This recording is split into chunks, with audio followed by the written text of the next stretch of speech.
Meillä on täällä, mikä sun nimi on? Tuukka, Jakko ja Samppa. Okei, ootte sitten pelannut sählyä aikaisemmin?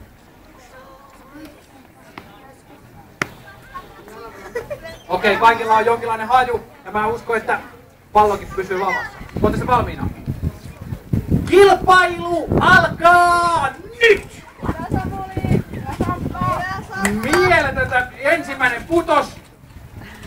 Täällä on kyllä varmaan jo teipattu tää kiinni. Oi, ja siellä on voittaja, mennään nyt vielä loppuun.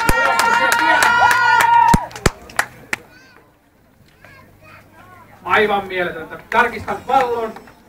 Ei ollut purukumia eikä teippiä. Ja voittaja on Samppa, onneksi olkoon. Ja palkinnoksi saa täällä Galaxin lippalaki ja monitoimivalo. Miltäs nyt tuntuu näin voiton jälkeen? Huippua. Ja teille lähtee myös palkinnot lippikset. Hyville vastustajille. Kiitoksia ja onneksi olkoon kaikille kisailijoille. Galaxin kesäkiertueella joka